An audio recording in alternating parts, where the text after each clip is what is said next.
Good evening, everyone. Tonight is September 8th, and we're on the third class with Mind Training, the Wheel of Sharp Weapons with Karuna Cayton. And thank you, Karuna, so much. Thank you. It's all yours. Thank you. Good evening, everybody, or wherever you are. Is anybody out of the country? I'm wondering. Doesn't look like it. No. Okay.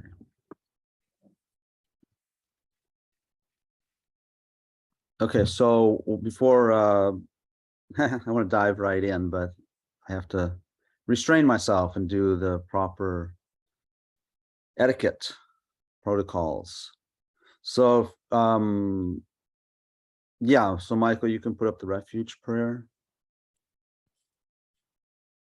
please.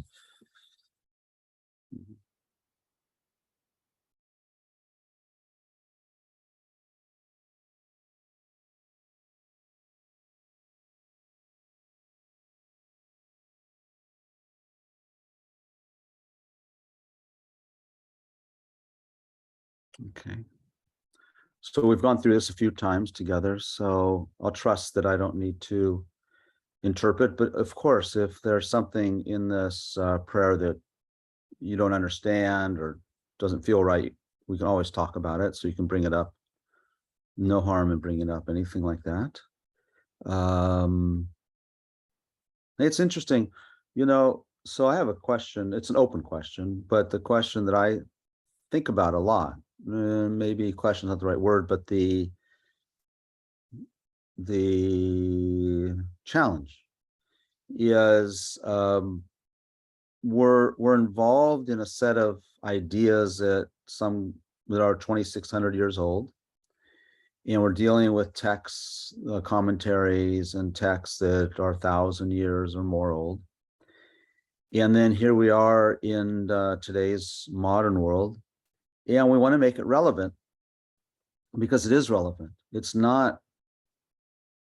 Yeah, that's the beauty, I think, for me anyway. I'm very biased, but the beauty of Buddhist thought is that it's adaptable to any culture. Well, I guess you can't say any culture, I guess, but it seems it can be parts of it anyway are adaptable to any culture. And so when we put up our sort of older prayers or petitions like this, I think that it takes some time, that we really need to translate them and present them in a way that doesn't lose the true meaning and essence. Sometimes I've seen, and if you have any comments about it, but what I've noticed over my many years and engaged in this, is that as Buddhist thought, Tibetan Buddhist thought, or Buddhist thought became more and more mainstream and popular, there's a kind of shyness sometimes for people, because shyness or embarrassment or discomfort, because they see a traditional ritual or a prayer or some words that seems maybe too faith oriented or maybe culture bound. Yeah, and so there can be then what seems to happen is there's out of good probably good intentions, I don't know, maybe not always, there's this effort to then change or wordsmith or adapt the ritual or the words or the prayers or the texts to fit more of a modern audience in modern times.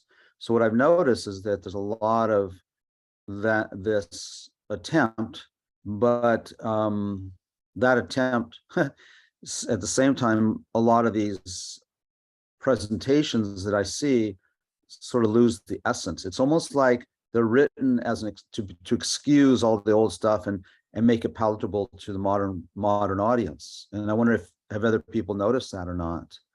I think I probably have a particular bias because my training in at least Tibetan Buddhist thought happened when I first started, when I was just 20, 21 years old, when I went to Nepal in 1975. And in those days, there were very, very few translations.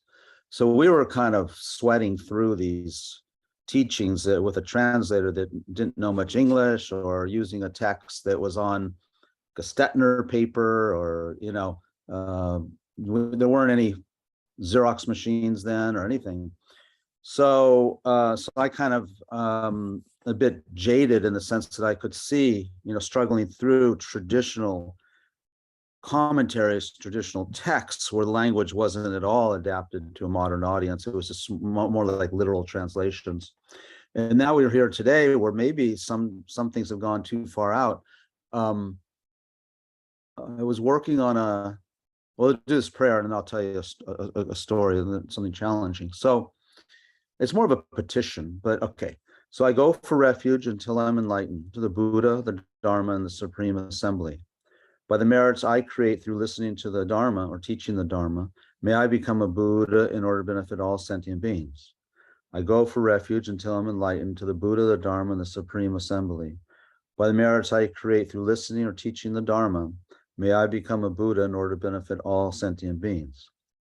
I go for refuge until I'm enlightened to the Buddha, the Dharma, and the highest assembly or Supreme Assembly.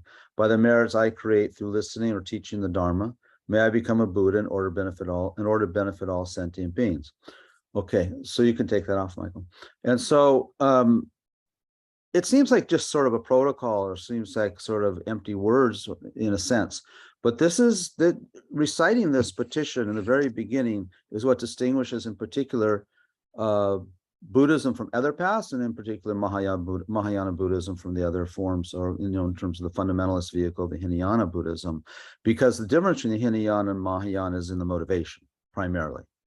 Of course, there are practices different, but I mean, definitely you can be a Mahayanist and engage in the Theravada practices. I mean, they're integrated in the Mahayana anyway. So it's the distinction is not in the practices. Okay, that's very, very important. It's not in the practice, and even, and we can come back to this later if you like, but even just to get this idea out there, what is it the way, then is it the view like of reality that's different, right? Between the Hinayana practitioner, the liberated being is the Arhat or the solitary realizer, Buddha, solitary realizer, and then referred as Pratyeka Buddhas. Those realized beings, they do have the same perception of reality, of emptiness, that the Bodhisattva has, and that that the Buddha, same view of nirvana, same view of reality that the Buddha has, the Bodhisattvas. So it's not in the view either. Okay, so what distinguishes the path for us is the motivation, and particularly the motivation of having the big heart of bodhicitta, or the awakening mind. I'm going to go back into this a little more tonight, if that's okay with everybody. I was working on a book with Lama Zopa Rinpoche, well, it's 10 years ago. And this book was part of a program called part of Universal Education, which was a pet project of Lama Yeshe, which was a universal education Lama Yeshe sort of conceptualizing Buddhism for the modern day world. So what's happened, that's my short definition. What's happened is everyone thinks everything they do then is universal education when they're working with Buddhism. It's not true. Lama Yeshe didn't mean, he often referred to as soup. He didn't mean soup. He didn't mean watering down. He meant taking the pure teachings and putting them in a modern context with science, which His Holiness Dalai Lama has been doing for some years. His Holiness Dalai Lama might be sort of the epitome of developing universal education. So if you ever want to have a conversation about this, I find it very fascinating, because there are presentations that are universal education, that are Buddhists that are universal education, and there's other presentations stemming from Buddhism that I wouldn't necessarily are universal education. That doesn't mean they're not helpful. That's not my argument at all here. It means that they are not. We'd have to analyze, what it means to be Buddhist, okay, or teaching. There are actually definitions and criteria for something to be called Buddhist or Buddhist teaching, right, Michael? Right? Okay. I got to pick on him a little bit, because I could pick on Denise a little bit too, but some other people are hidden. So, but if I pick on people too much, they don't come back. That's the problem. So, so sometimes we can talk about criteria If this criteria is existing, then it qualifies as a Buddhist teaching. Okay. It's not just like you can just whatever you want, whatever you like. Like I had a conversation with someone referring as a secular Buddhist. I have no idea what that means anymore. I thought I did. So no, I really, it's a very important discussion. Secular Buddhism, what does it mean? So for this person, we got to talking about karma, and he quit talking to me. So, but I wasn't being pedantic. I don't think I was being very careful. But I think the intent of this person was that karma, karma must be based on faith. So therefore it's religious. And if you turn it around a little bit, for those of you, I think everyone knows that the foundation of Buddhist thought and practice are the Four Noble Truths. And the second noble truth is the truth of suffering, right? Truth of the cause of suffering. Okay. So the first noble truth, the truth of suffering. So we can get to that. People can kind of get to the place where, yeah, things are in the nature of suffering or difficulties or problems, right? Now we start talking about, well, let's talk about the cause of those. That's the second noble truth. Okay, so the cause is what we talked about last week. Well, I rushed through it. The cause has to do with karma. Not only karma, but karma in the afflicted minds of, ignorance, greed, hatred. Okay. So we can't, you can't bargain on that. You can't say, oh, well, yeah, I'm a secular Buddhist, so I don't accept that. I can't see how you can call yourself Buddhist. It doesn't matter. I don't know what secular means then. You see what I'm saying? So I'm sure there's people who are secular Buddhists who do believe in karma, and I'd like to hear from them what it means to be a secular Buddhist. Does anybody know, have a definition of that? You can unmute yourself. No? What is it? I don't know. I've never heard that term. I'm just expressing my own ignorance. I can't wrap my mind around what it is. I must have a wrong idea about it. No one here? Take a stab. Well, Karuna, how can it be secular when it's not religious in the first place?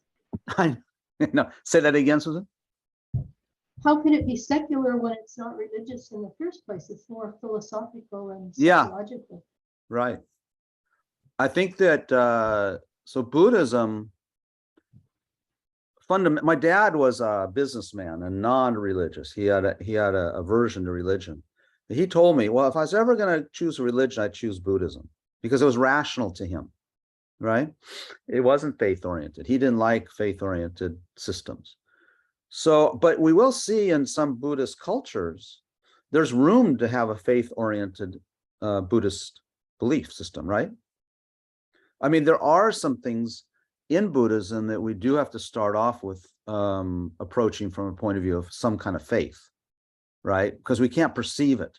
Karma is not perceivable, is it? I mean, it's not really perceivable. You study it and then you can begin to understand it in a logical way and rational, but it's a very subtle, what we refer to as phenomena have one of three natures, either gross or coarse, and subtle, and then very subtle. And very subtle is referred to as things that can only be understood through inference. So you can't really have by the way, anything in Buddhism is directly perceivable. That's the idea. So, but when we start, like with karma, we're not starting from the point of view probably of perception. We're going to start from the point of view of some kind of faith and some kind of logical explanation, and then meditating and contemplating that, right? That's how it works. We first hear something and then we think about it and contemplate it. And so like with karma or any of these things, we think, yeah, it's very good to have doubt. Okay. But the doubt, the kind of doubt we need is doubt leaning towards belief. Do you know what I mean? Doubt leaning towards disbelief is a kind of skepticism that's annoying. You don't get anywhere with that. You're just trying to prove your thesis that it's wrong. Whereas you have doubt leaning like karma, for example. If you meet you meet some people that you have a lot of respect for, your teachers or different lamas or teachers, and you have respect for them, And they start talking to you about karma, and you go, whoa, that's, pretty heavy topic. I have no idea. But you have some trust in them. And they seem like rational, sane people, right? That's kind of the way to go. So you think, well, let me look into this a little more. That would be the kind of healthy doubt. Okay. But we have to find out for ourselves. Okay. Okay. The story I was going to tell you, so that I was working on this book with Lamas Obermshe, and it was a text that only had 18 verses, and he had recommended this text for this secular kind of Buddhist organization that asked his advice. So one of the director worked on this text for a long time, a couple of years, and then finally produced a book. And this book was designed as a program for they're using it in schools and businesses and different things as a way to present some Buddhist ideas in a completely this would be completely secular environments, right? So I'm going through so Rinpoche wanted to go through the book with me, a couple of us, we were working with him. And so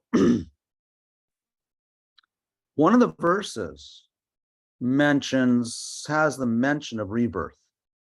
I can't remember the verse, so yeah. And these verses were written, excuse me, these verses were written many around the 10th century in Tibet, 10th, 11th century, something like that, by a particular, I want to say the king, but I'm not sure it's a king right now, as a set of guidelines for the population to begin to follow. So, it's like a set of ethics that he wanted the citizenry to begin to follow, right? And so one of the verses mentions rebirth. And the editor completely took out that reference to rebirth, because she, and I understand what her thinking was, that would turn people off, right?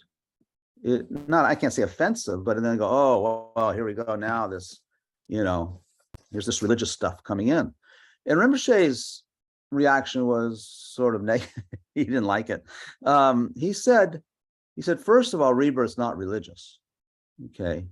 And he said, but if you take it out because you're worried about offending people or driving people away, he said, then you don't know who. He said, you don't know. I think his words were.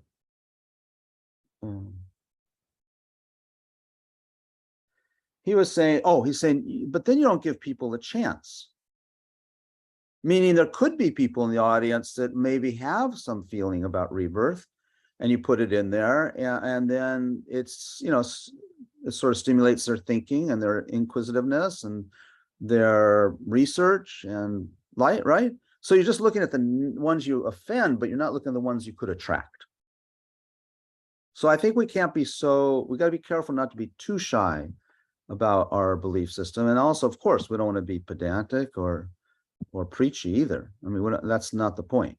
And anyway, Buddhism doesn't proselytize anyway, doesn't need to. Okay, are there any questions from last week? No? Do you think we're going to ever get to the text? Michael, do you think we'll get to the text?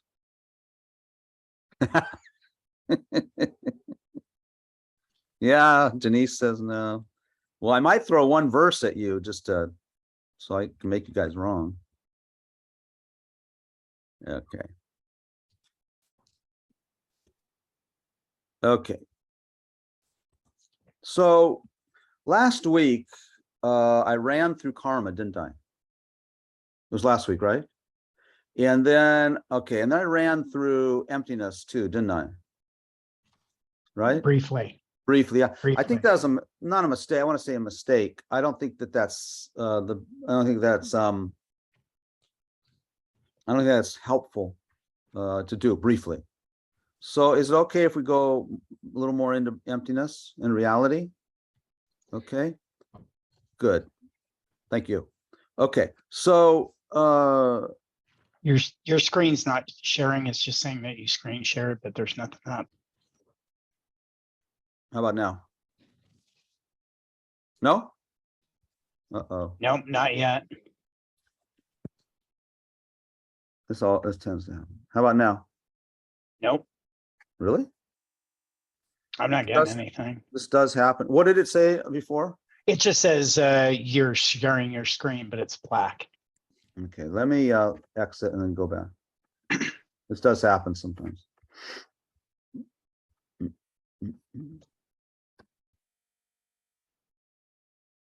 God forbid I have to do it without slides, right?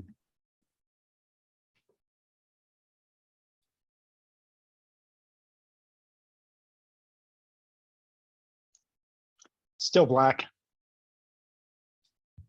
Still? Oh, something strange happened to my Oh, am I, screen. did you give me the hosts? No, your co-host. Yeah. Well, I don't, You should be able to share being the oh, it co-host. says, for I see sure. what it says. It says here, I've never seen this before. It says your screen sharing is paused. Huh. Hang on a second, everybody.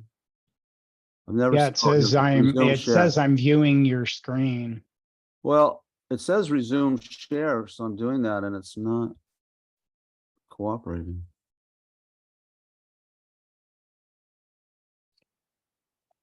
User error. Hmm.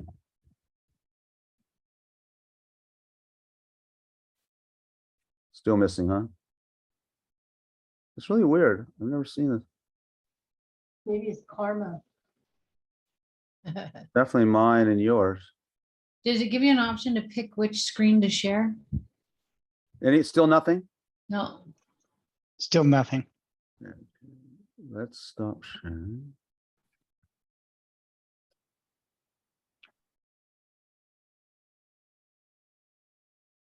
Are you sharing also, Michael? No, I'm not. okay, I'm it says definitely not. one participant can share at a time. I am not sharing. Okay. I can make you the host if you like, but then This I is won't try- be able I mean, to I do anything. thing is, I Can you unco-host him and re-co-host him, Michael, just to reset it? hang on just 1 second. This, how about now? Ah, there we go. Yes. You're in. Who knows why? Third time's charm. Yeah. Okay. So, yeah, I mentioned this last week. With low jump practice, mind training. So this is kind of interesting point. I had not known this before, that there are two approaches. So remember now, so we got to be very clear, or I have to be clear anyway, is that the whole point of Lojong mind training practice, yes, it is a practice to become enlightened, but specifically what it is, it's a practice to develop bodhicitta. Now, bodhicitta, as I explained also, is the awakening mind, okay? That awakening mind, when it's activated in us, just like we talked about before, just like when your self-cherishing, our self-grasping and self-cherishing mind is activated right now for most of us, then it doesn't take any teaching or any effort to do things for ourselves, right? It's just a natural occurrence. Everything you did today, everything had an element of self-cherishing in it. Okay, everything had an element of, everything had self-grasping. Well, I'll go into these two a little bit later. I want to try and get through these slides, so hopefully we'll get there. So how do you develop this awakening mind? How do you activate it? So one way is, there's two approaches, is first you focus on the conventional awakening mind. And I'll talk about that approach in a few minutes, but that's not the approach of this text. And that's the approach of this text in many Lojong texts, some, is to first develop the ultimate awakening mind. Okay, so what does that mean? So we're gonna pursue that. That's why I talked last week about emptiness. The ultimate awakening mind experiences the nature of reality. Okay, the conventional awakening mind is not focused on the nature of reality. Okay, it's not focused, which we would say is not focused on emptiness. Okay, the ultimate awakening mind is the empty quality of the conventional mind. So the bodhicitta mind is awakening within the bodhisattva, but it's going to be activated or is activated. And so that bodhisattva could focus on developing his or her compassion, right, as the way to develop bodhicitta, or they can come from the point of view of developing their understanding of reality, emptiness, the emptiness of inherent existence. Okay, this approach this text takes the second approach. So what that means is we have to be very sure that, you see, the Hinayana practitioner is not focusing on developing bodhicitta. So he or she is also focusing on this ultimate nature of the mind, ultimate nature, emptiness. Okay, so it's not just focusing on emptiness that makes us practicing the development of the awakening mind, the ultimate awakening mind. It's developing the understanding of emptiness with the thought to benefit also, to attain enlightenment for the benefit of all others. Okay, it's subtle, actually. It's a personality style also. And it's just that when you engage in meditating on emptiness or studying emptiness or contemplating emptiness, the thought will be, even for an aspiring bodhisattvas like us, is the thought is, well, I'm meditating on this because by meditating on to understand the nature of reality, and understand the nature of reality will be of the benefit of the best, greatest benefit to me helping sentient beings. Okay, are we clear? So the ultimate awakening mind, I just found this like a great offering festival. Well, we don't have offering festivals, but so in this sense, what is offered is like, so in offering ceremonies, there's these pujas or these practices that we do as Buddhists do, Tibetan Buddhists do, where you offer all these foods and drinks and all these beautiful things, lamps and incense, stuff like that. So the author Dhammakashita is just using this as a metaphor, an example that just like that. So the beauty of this practice is that everything that appears within the mind, including the disturbing emotions, it's all just occurring in the festival of the nature of the mind. So the mind itself is mere clarity and awareness.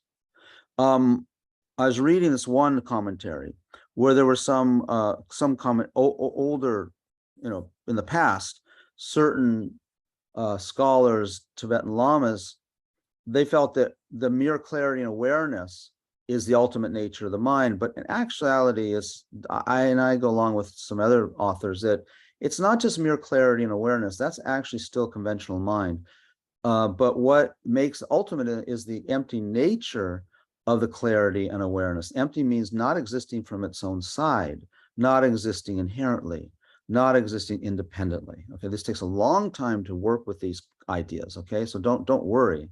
You can ask questions, but what happens is emptiness itself becomes kind of like a deity, that exists from, like, as if it, because our mind habitually, always, with everything, sees it existing from its own side, independently. So that's what we begin to do with emptiness and reality. We do the same, start to do, because that's the habit of the mind. Okay, the disturbing emotions are just waves on the ocean of this clarity and awareness of the mind, says Geshe Chakawa. Okay, so this is a very profound practice, and that is the beginning of the development. This is where you focus on the ultimate awakening mind, and into the empty void nature of that clarity and awareness. Okay, this for people for you who are, well, who have studied some, you can see that this has the resonance or the echoes of the teachings on Mahamudra. Okay, the Mahamudra, the Great Seal. We won't go into it now. So what we're seeing, instead of this, okay, instead of just waves on the ocean of this clarity and awareness of the mind, we don't see reality. We see something else that we think is reality. Okay, and that is all a result of ignorance. Okay, I got to try and move my screen here. How do you do it? Okay, tell me if I missed something. Oops. So what ignorance does, okay?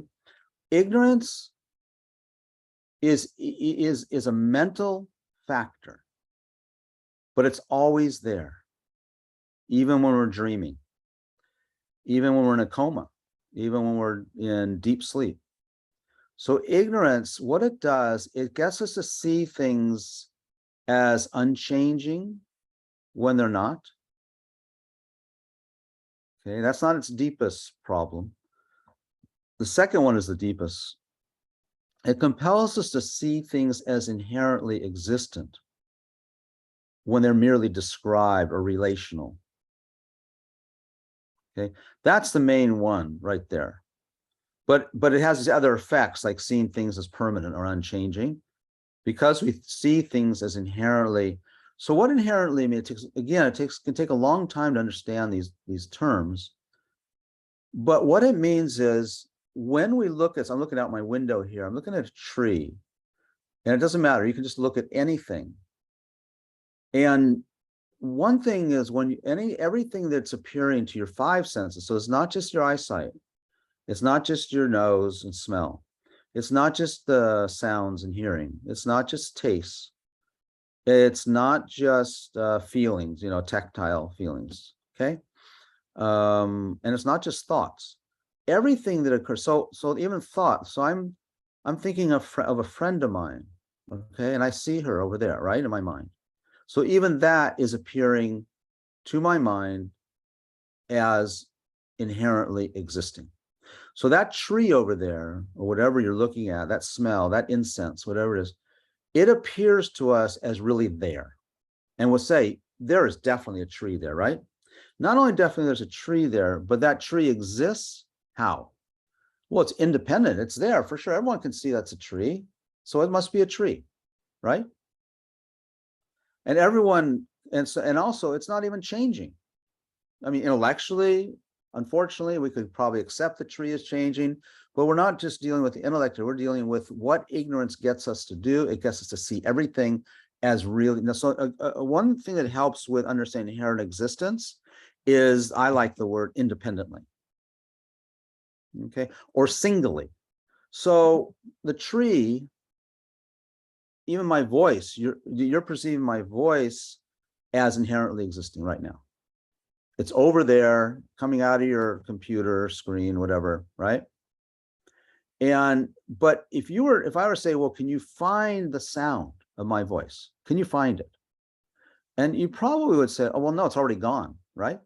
The moment I say, the moment I say coffee, the word's gone, isn't it? So this is not the deepest sense of emptiness, but it is very helpful because we believe when I say coffee, the word is there. Or if you look at your cup, the cup is there, right? So sound is somehow a little bit easier for me. So when I say coffee, you're hearing it as something, the word as something existing independent outside of you, right? Not only that, you're seeing it as existing singly. It's just there like a real thing. But you can't find the word coffee. First of all, it's gone by the time it hits your ears, right? And then the word coffee, is it the beginning of the sound, the middle of the sound, or the end of the sound? Which one is it? Coffee. It's 2 syllables. Coffee. Where's the word, right? It appears a word, it doesn't appear solidly to you. But when you analyze, and then from analyze, you start meditating, you can't find any solidity to the word coffee.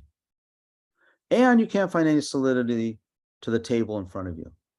And you can't find any solidity to the book. And you can't find any solidity to the tree. And you can't find any solidity to your car. And you can't find any solidity to the cupboards around you, your bed, your friend, your husband, your wife, your girlfriend, your mother. Can you see that possibly none of those are solid? Hang on a second. I'm going to take a vote. Hang on. Okay, we're going to vote. And if you don't vote right, you're going to get thrown out of the class. Now, can you see that in fact, just if it's intellectually, can you see that intellectually nothing is really solid if we analyze enough? Can you see that? Good. just a whisper of it. So if it's not solid, right, it appears solid, right? This cup, and we do this every class, this cup appears solid, doesn't it? But it's not solid at all, right?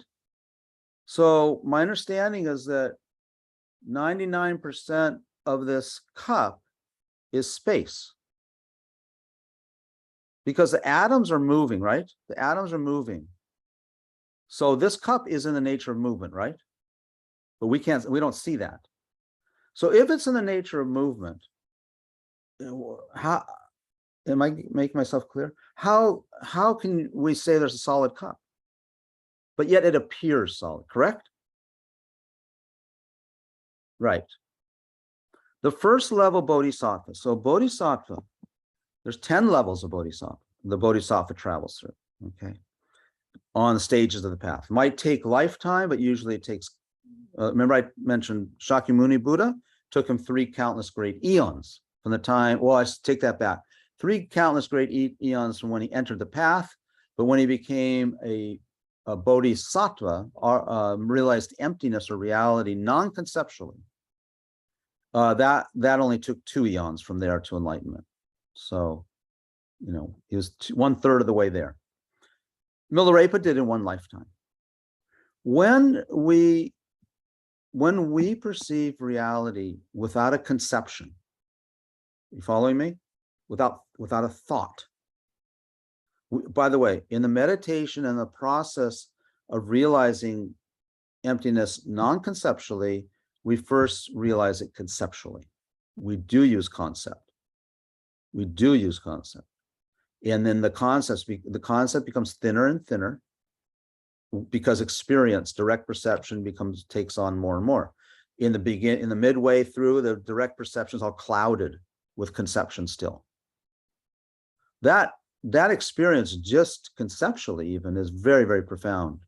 You know, it's very profound, and people can have that experience, should have that experience.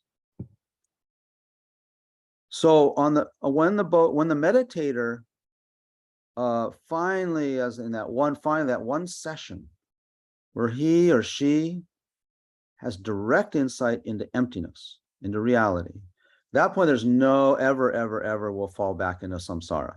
The person's not liberated, they're not enlightened yet, but there's no way they will ever not be. You know, it's all from happiness to happiness from there. I mean, a profound happiness. Excuse me.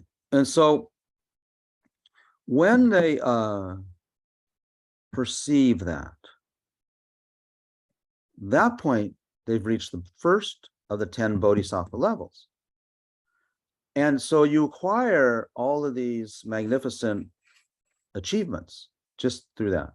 One of the achievements, I don't know if it's going to sound really romantic or religious, is the attainment to pass through walls. But you think logically, or even from quantum physics point of view, there's no reason we can't go through a wall, is there? Think about it. If we're mostly space, our body, and the wall is mostly space, what's preventing us from going through walls? You don't have to answer it because well, you can if you want.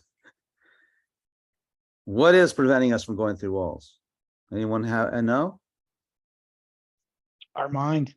Yeah. Just a concept, because ignorance sees it as solid, right? And sees us as solid. So it creates that reality. But on the level of when we begin to perceive reality, everything's going to change, isn't it? You're going to see the space of the wall. You're going to see the space of your body. But more importantly, okay, that's not the point. Those are side benefits. Okay.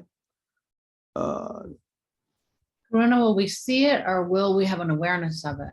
You will see it. Yeah. As well as an awareness. Okay. You won't see it, Denise, you won't see it with the purity like of enlightened mind, though. You still have ignorance is still there. It's just that what happens is when you perceive it, you perceive it mostly in your meditation. And then when you're out of meditation, you have a memory, a very, very strong, memory is maybe not the right word, that it is like that. And so when we attain that insight, that person is never fooled again, but she or he still sees things incorrectly. But it's a little bit like once you've seen The Wizard of Oz, you can't unknow who the wizard is, can you? That little guy behind the curtain, right? Okay. So ignorance is not just not knowing something. Okay. This again, that's why I want to spend more time on this. I went too fast last week. So ignorance in the Buddhist, the Buddhist definition I'm not talking about normal vernacular. Ignorance, like saying I'm ignorant of how to fix a washing machine. Okay. That's non-knowledge, right? But this ignorance, it doesn't know reality. That's bad enough. But then it also projects a reality for us that's completely wrong. It projects a reality that things are existing inherently, permanently, satisfyingly, okay? It also, and this is where we start very relevant to the practice of Lojong, is that, and more important as Buddhists, really, is that it creates a sense of self, me. So this is called, they're calling ego grasping, or sometimes they call it I grasping. So all of us have this. So let's go slow here for a minute, because this is really important. So all of us sitting here, if we think about it just for a moment, you have a feeling I'm sitting here, right? Like you're not sitting in my space, are you? And I'm not sitting in your space. So if I say, well, who's sitting there? Just in your head, respond, I'm sitting here, okay? That's what I want you to do. Who's listening? I'm listening, okay? Can you do that? Because you're not gonna say, if I say who's sitting there, you're not gonna say Karuna's sitting here, right? No, it's me, my unique being, me, right? You can even say your name. But get a sense that I'm here, just for a second. Okay, I'm right here. Okay, that I is one word. That I is related, directly related to the I that we're challenging in the practice of Lojong. That I, just like we talked about the tree and the cup, right? That I also is conceived incorrectly. And that's I we do everything for, right? So if I pick on you, and I'm mean, and you say, wow, I don't know about, that was really brutal what Karuna did in the class. That I appears to us in the same way as that tree appears, okay? It appears solid. It appears to exist from its own side. Everyone will say, it's totally real. What do you mean it's not real? What, you saying I don't exist? Okay. So the I, obviously there's somebody here that does exist, because that's who becomes enlightened, that who's the person who meditates. And so be careful. Just because that self-existent I, solid I, does not exist, does not mean nothing exists. This is probably the most important element to get straight on very, very early. So there's a thing called nihilism, and some schools in Buddhism and many meditators fall into the extreme of nihilism. Nothing exists. I don't exist. You don't exist, right? That's very easy to happen, because as you're going deeper and deeper, you're having a hard time finding the I, because that I that you believe, that we believe since the beginning of this time, by the way, that I doesn't exist. And that's messed up. And that takes courage. Okay. Now, this is not a whole class. I'm not just teaching a class on emptiness. I got to be a little careful. So we see things as existing inherently, permanently, independently, and on their own. As Geshe-Gelik says, we see what isn't there. So what isn't there is a solid, self-existent, inherently existent, independent I. And it's very good, I'm doing is introductory, but our texts that we study are very, very detailed and extensive. I think as some of the people in this class are studying Zone Rinpoche's Lama Tsongkhapa's commentary on insight into the middle way, insight into emptiness. And we've been studying this text with Geshe Drakpa about once every 2 weeks. It's been going on for a couple of years already. We're on page, I don't know. Jessica, what page are we on? 70 or something? I think we're on 130 or something. 130? Yeah. Yeah, I missed a bunch when I was in Australia. I'm on page 70. Okay. So, and how many pages is the book? Is it close to 400 maybe? Yeah. I think. Right. So it's a big, it's the topic, right? Okay. So it's a very, very, so I'm encouraging you. I hope this introduction for some of you, the introduction will be helpful, but it's something that we all study every day or all the time. So Geshe-Gelik says, we see what isn't there. We see a solid self. We see a solid tree. We don't see what is there. What is there? There is something there, which is the nominally existent self. Okay, I'll get to that in a second. I can't read the top part. Michael, what does that say at the top?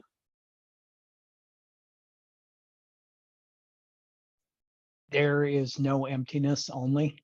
There's no emptiness, only empty of existing. So yeah, emptiness is not a thing. You don't realize emptiness. Actually, we realize that the thing we're looking at or experiencing doesn't exist the way it appears. What is it then? Oh, it's empty of true existence. So we need to study what true existence means. Okay. It doesn't say any existence. It says true. It's empty of inherent existence. It's empty of independent existence. But that doesn't mean it doesn't exist. Okay. So if something's empty of independent existence, like that tree over there, that tree is empty of existing independently, though it appears independent, right? So does that mean it doesn't exist? No. How does it exist?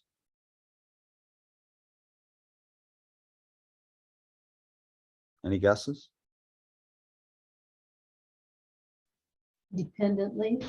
Dependently. That tree exists dependently. That cup exists dependently. My voice exists dependently. But this is why I think getting a feeling for independence is really very helpful for understanding emptiness. Because if something is dependent, right, it cannot be independent. They're mutually exclusive. So we first have to get, so in the meditation on emptiness, I encourage you, the first thing we do is not focus on emptiness, but focus on what the mind is projecting. So you got to get a feeling that I get Karuna's meaning about, I see, yeah, it's independent. I get that. You have to do that first. Okay. And you might do that for a year or two. We walk around and go, God, everything. And actually it can be quite discouraging because when you start seeing that, and you can't get out of it, you know?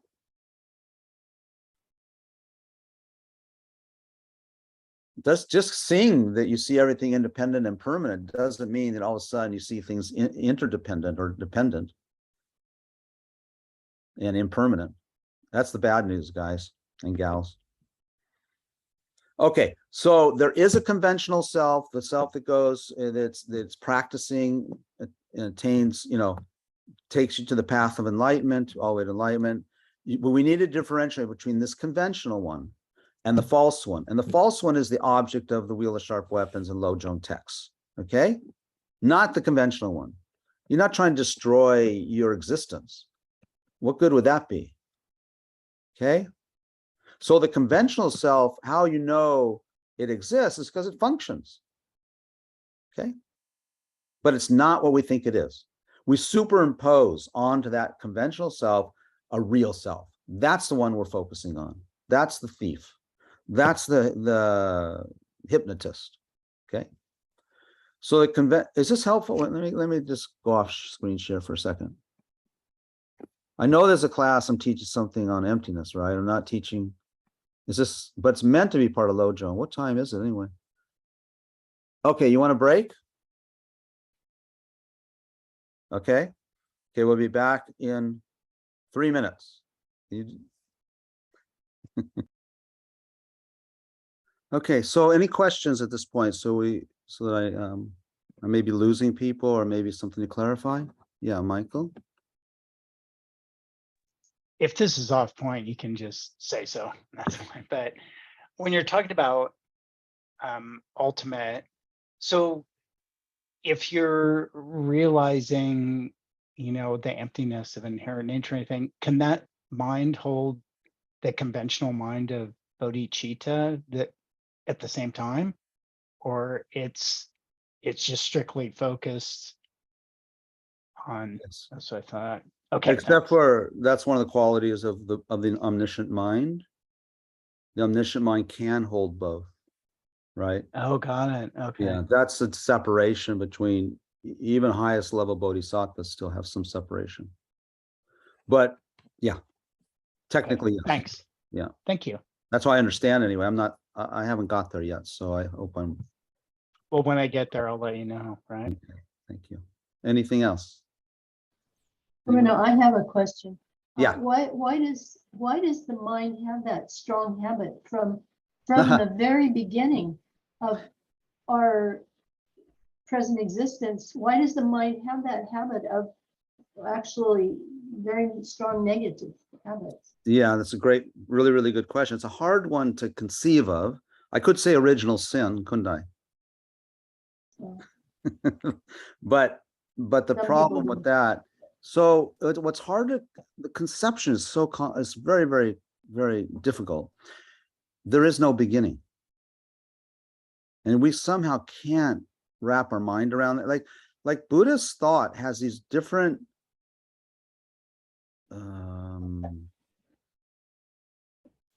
not principles, I guess principles. They are very hard to conceive of. One of them, Susan, is that there is no beginning to this problem. Okay, there's no beginning to our mind. Our mind didn't get started at some point. I mean, even quintillion years ago. Okay, so it takes your breath away when you start thinking this is a beginningless time problem. And when we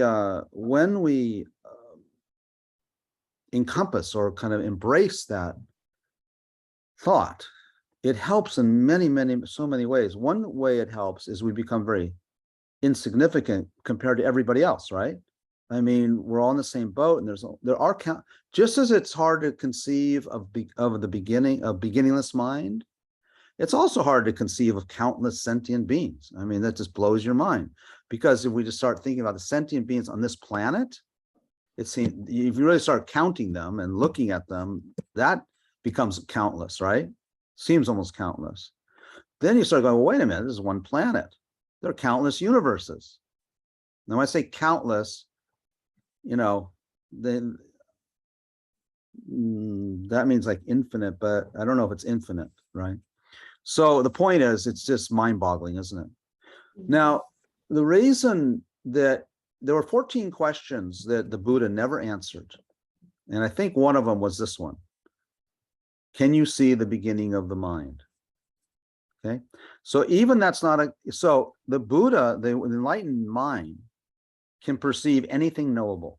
It does perceive everything knowable, and it does not perceive the beginning of the mind. It's not a knowable object. So it's just makes you, it's pretty kind of devastating. You start embracing that. What happens then also, and I think that this happens for me, and I think it happens for most people, if you just, it's very important in your meditation, sometimes, to meditate on the beginningless of the mind. There's different ways to do that. But one way to do it is just sort of go back, trace backwards from this minute to the last minute to last minute, and just trace your mind back to childhood, and just maybe you have to use your fantasy mind that it, when it entered the egg and the sperm, and then before that, and just get a sense. It's not so much visual, it's more, it's just kind of, you get a kind of this kind of feeling of beginninglessness. And so nothing started it. It was always this way. And why it stays this way is because of habituation. So every moment that's why, like when we talked about karma last week, one of the things that determines what karma arises for a person or a being is how much they did it before, how habituated they were for it. Like say, if you kill things all the time, right, then that intensity, that karma is going to be stronger than when you had, spaghetti, 1,000 times in your life. So karma's imprints are not equal. There's a lot of things that determine potency of imprints. So anyway, I can't really answer your question because there's no beginning, why it started like that, but it is the way it's always been. And the profundity of this path is that it's just saying we can stop it, we can end it. We don't hear that about from anywhere else. And we probably, we got to be careful because we don't even know our next rebirth. So that makes this precious life, that's what I was going to say. So this life, in the context of beginningless time, this life, other than being momentary, is extremely precious. I mean, you can't even describe how important it is, how precious it is, how valuable it is, because we can change the course of history, as they say, right? We can change and not do what we've done since beginningless time, and we're doing it. Okay. Okay, thank you. Okay, thank you. It's a hard question. Anything else? Should I go on a little bit? Okay.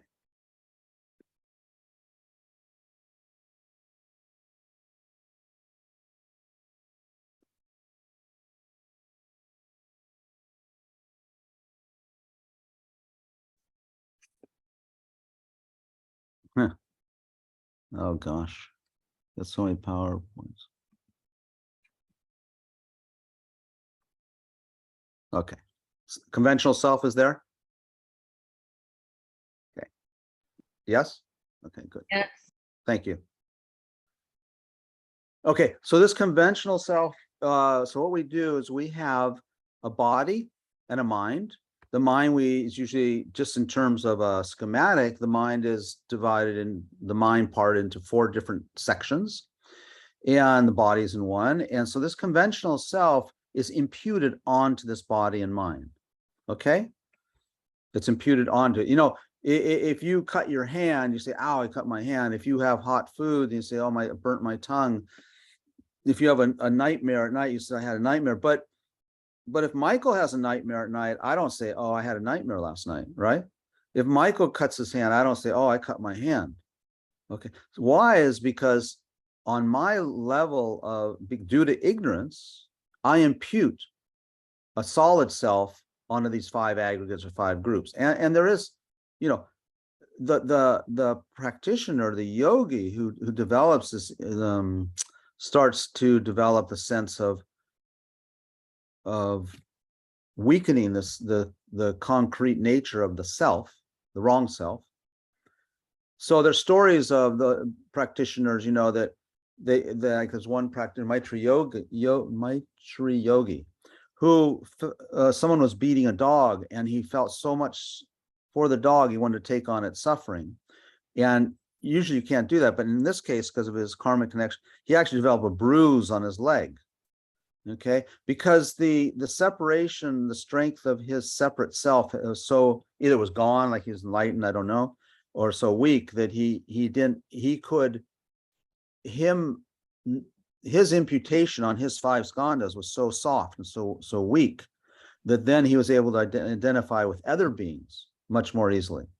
Okay, that's why we take the approach of ultimate awakening of emptiness first in this sense, because what it does, it makes sense as to why we care for others. Because even though we're not identical to others, we're not that separate. Okay, it's conceptually separate, which is interesting.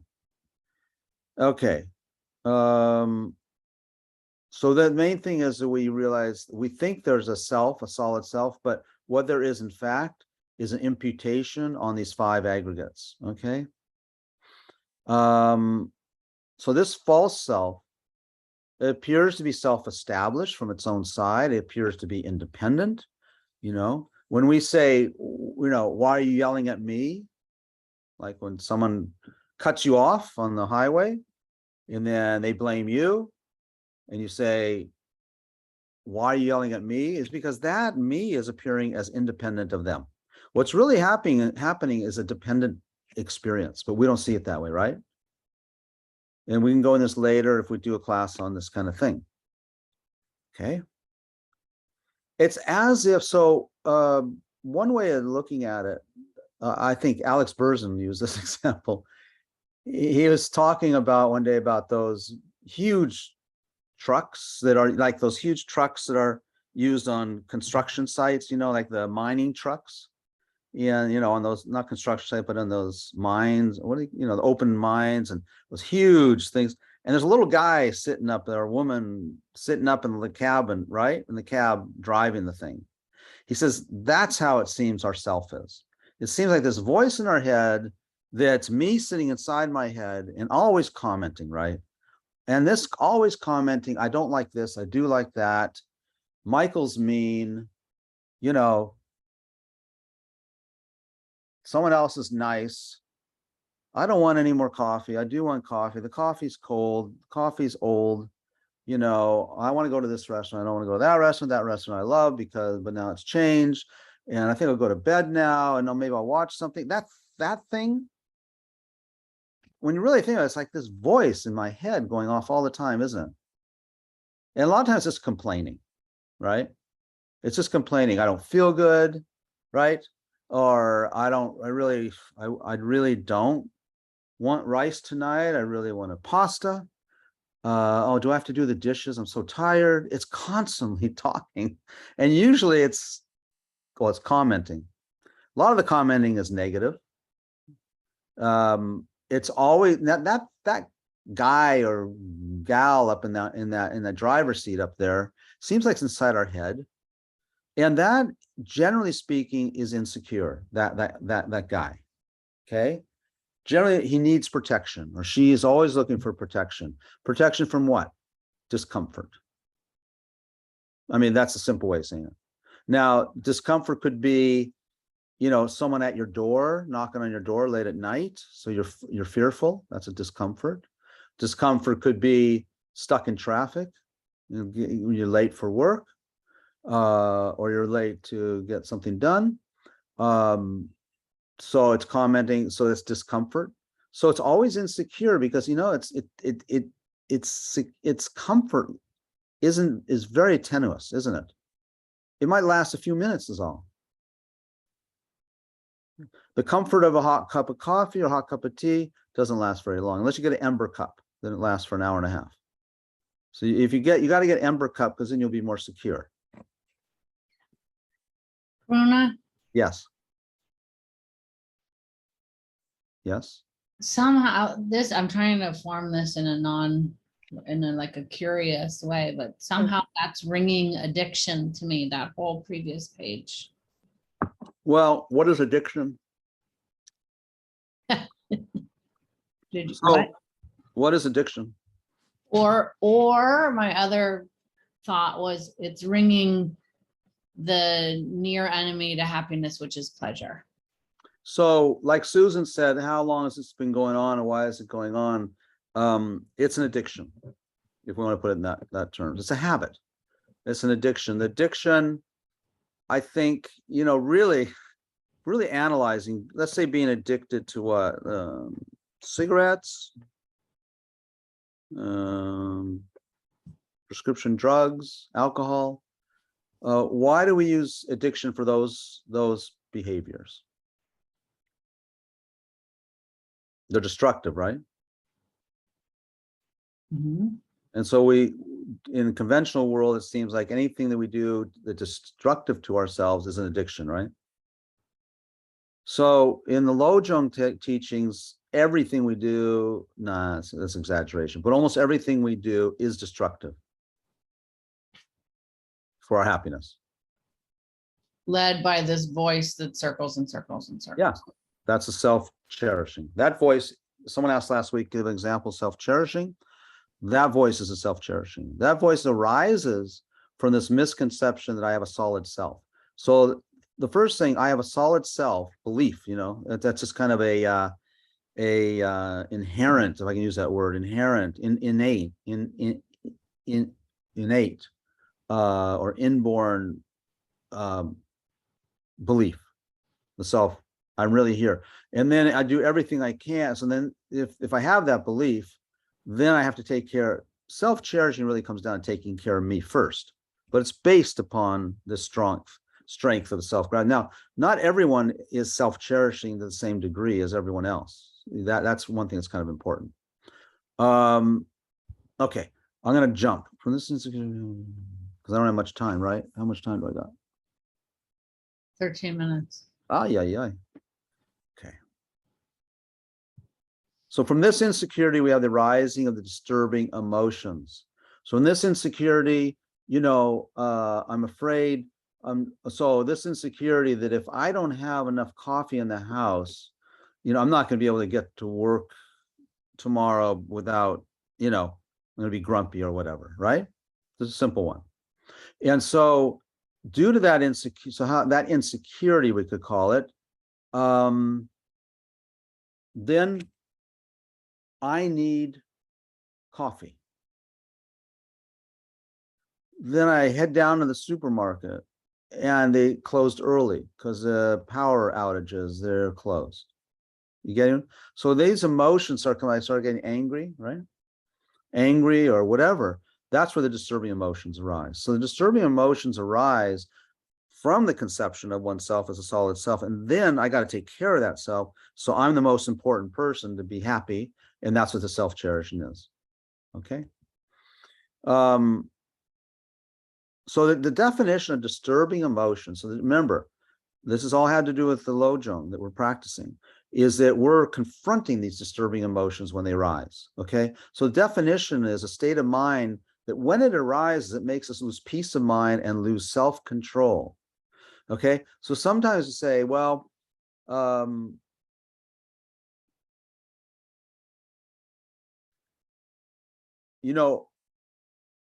we think about ethical behavior. So ethics is primarily based, it helps to strengthen the mind.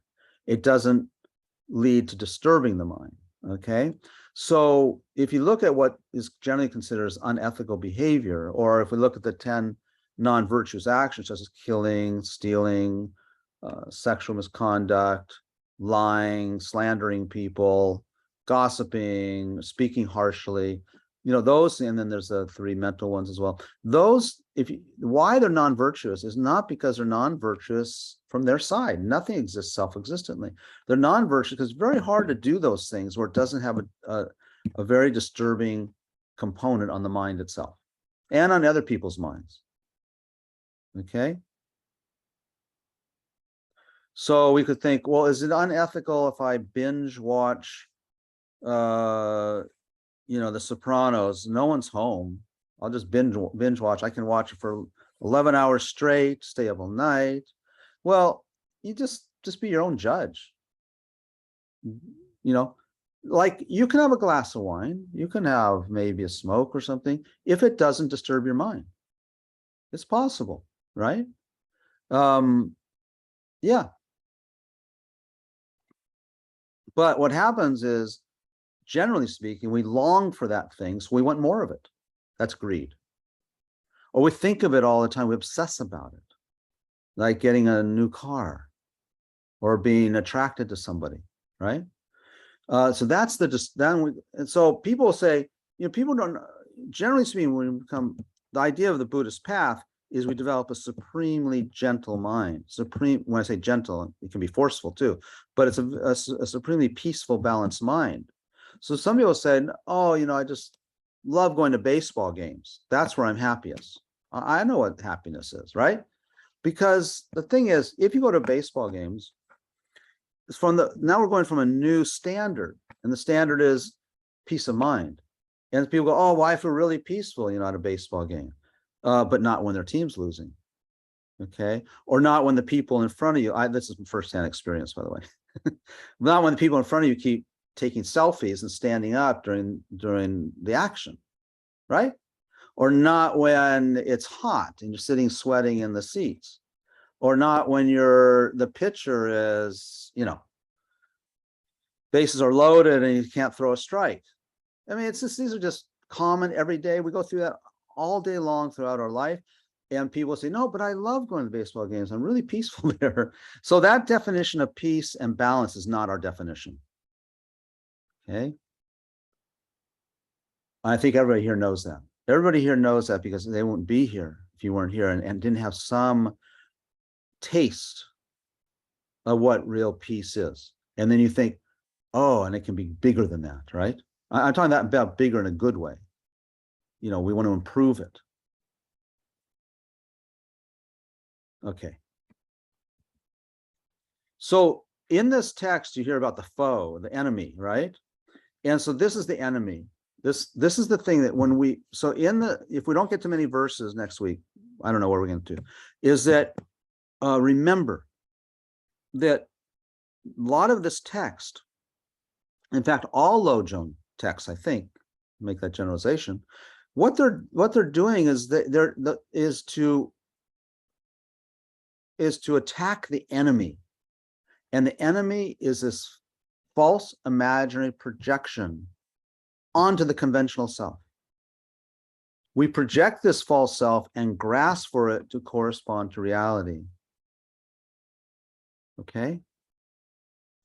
That's the enemy. So when you go through these verses and these examples, some of them don't resonate, some of them will. So when, people are talking about you behind your back, how's that for you when you hear about it?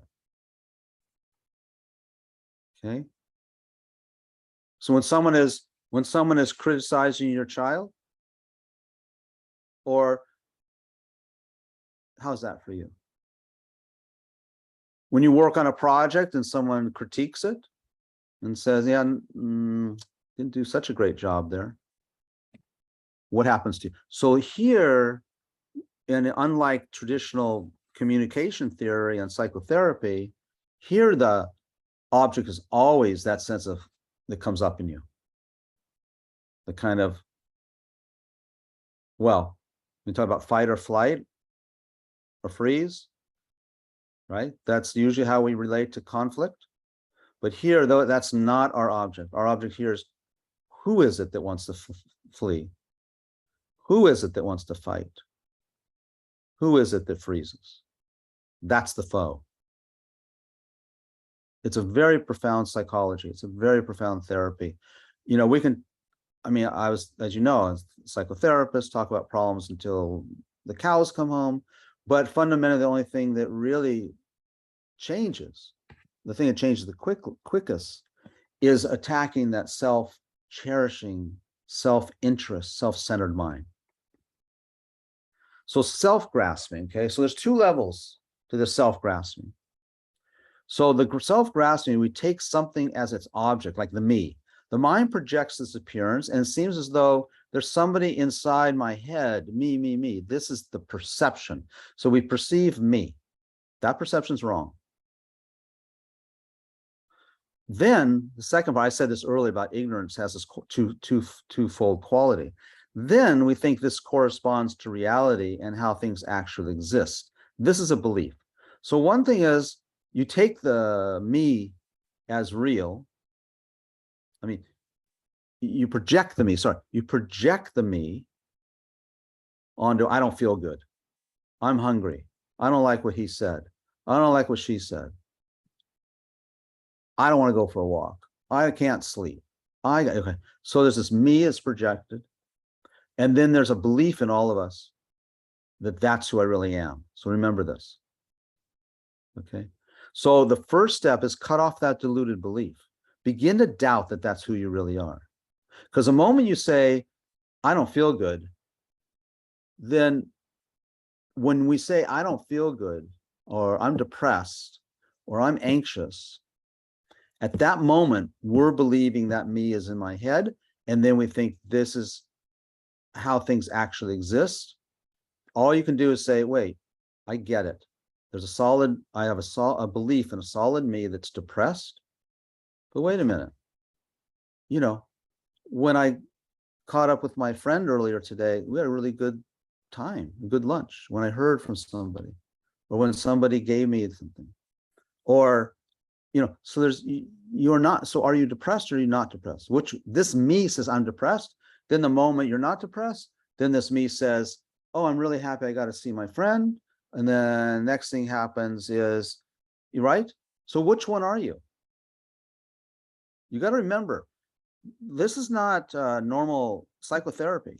You're getting to the real, we're getting the real tools here, because which one are you is to start thinking, oh, wow, when I'm depressed, I believe I'm depressed. I am self-existently a depressed person. We have to begin to come to work with that, to play with that. Okay.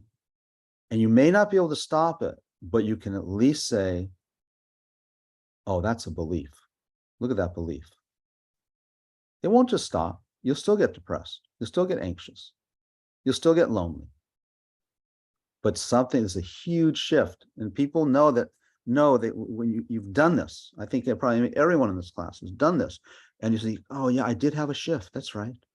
And the practice of Buddhism is continually doing that. And it weakens and weakens and weakens and weakens and weakens. And everything gets better. Okay.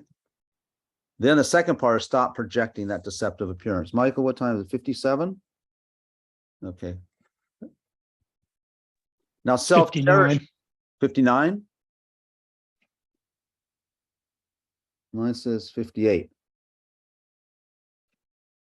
Okay, Let's last go part. with yours.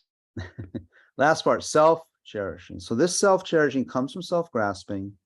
It generally feels, and it not generally, it doesn't verbalize this way, but when I'm walking around, I am the most important person, aren't I?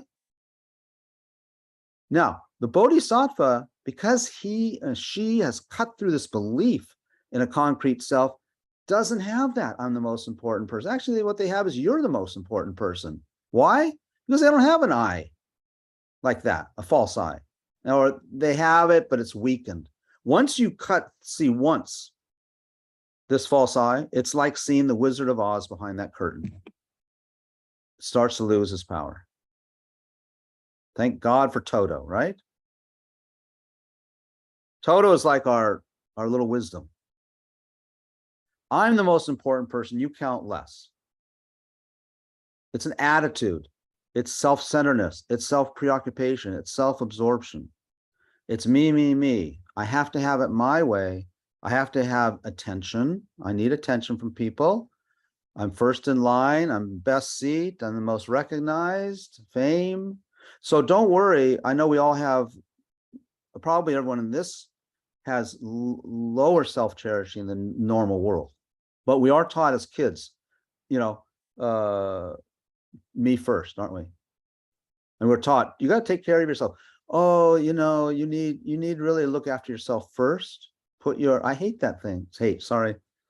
I hate that thing that they're always using now. The example is, you know, like they say on the airplane, put your oxygen on first, then put your child's on. I mean, I get it. I'm teasing a little bit, right? But you know, for the Bodhisattva, I don't think that Bodhisattva would be putting her mask on first. I think she'd probably be running around the plane putting houses on. I don't know, you know, or if she put hers on first, then it's because so she could run around the whole plane, right? Okay, I think we have to stop. I get a lot of trouble with my language. So I'm not very disciplined. Okay. Okay. Uh, any questions, comments, complaints? No? No? Priscilla has one. Oh, good.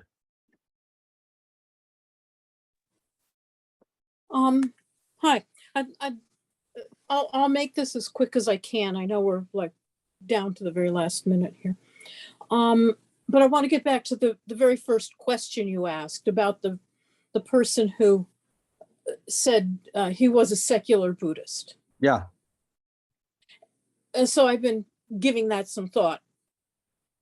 And I come from the same perspective that I'm a retired psychotherapist. Oh, you are? Okay. So I think too Sorry. much. Are you okay? I couldn't possibly be okay. That's the thing. Sad to say. Yes.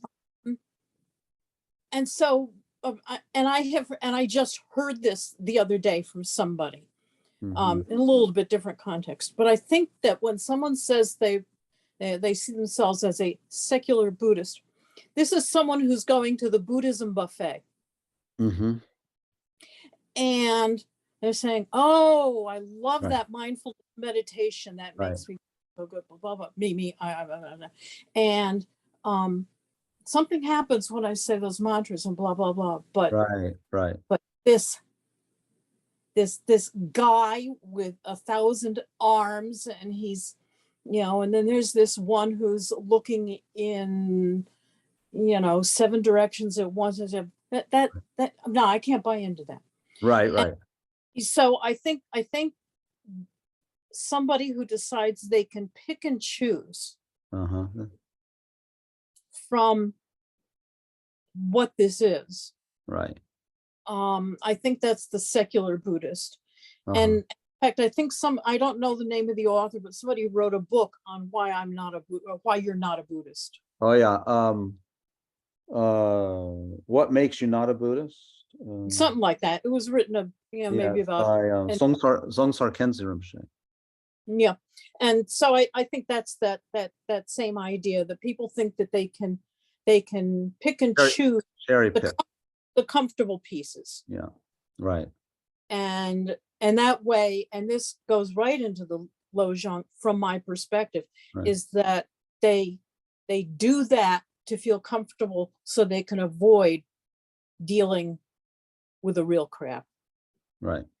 That's how I see it. I'm sure there's somewhere in there some kind of authentic. Yeah, Songsar There Khyentse. you go. Yeah, it's Songsar Khyentse Rinpoche. It's a very good book.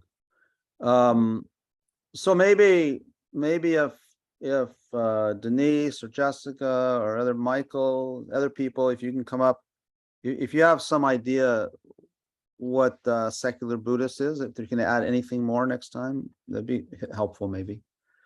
Because I'm a bit critical. I'm not totally critical, because I can see why.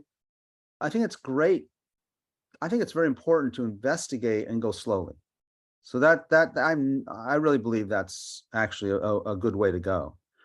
But I don't know why the label secular Buddhist. So let's see if we can find out. Okay. Okay. Anything else? One, Karuna. What? I am? Yeah. No, I'm not though. I'm completely teasing you, Oh, but okay. maybe it's somebody who Well, feels like they can't dress that way or look that way also. Uh-huh. Could have a part of it too. Yeah, I think I don't know if it's just a cultural thing, like they are not Tibetan Buddhists or something like that. Yeah, I got interviewed when I came out Or with, it's somebody who wants to hold on to their Catholicism or something, which is fine. right? Right. That's fine. So they're not willing to commit to Buddhist. That's fine. Yeah. But if you say I'm a secular Buddhist, it means you're Buddhist. Right. So anyway, there might be a really good answer to this. And if you can, I did get interviewed on this radio station, the secular Buddhist radio station. And he's a very nice guy. Remember. Anyway, so if anyone has any clues, let's see. I think please bring them next week. Okay. So thank you very, very much. So just direct your mind, if you will. Just that we are in a created a lot of energy together tonight, and positive energy, I believe. We didn't argue, we didn't swear at each other. At least I didn't hear it if you did. And I think generally good-hearted energy. So we dedicate this as if we're putting money in the bank and dedicating it towards college fund or to a house. So just think that way for a moment, reflect on the energy, and then put your mental cloth around it, saying this energy is so that I can better understand the nature reality and better develop a good heart that encompasses all living beings. I'm a little bodhisattva now, may become a great bodhisattva. May the awakening mind fully develop. For the awakening mind that hasn't been received, may be received or activated. For the awakening mind that has been activated, may increase quickly, unlimitedly, limitlessly. And I will help all sentient beings. For as long as space endures, and for as long as sentient beings remain, so too will I abide to relieve the suffering of the world.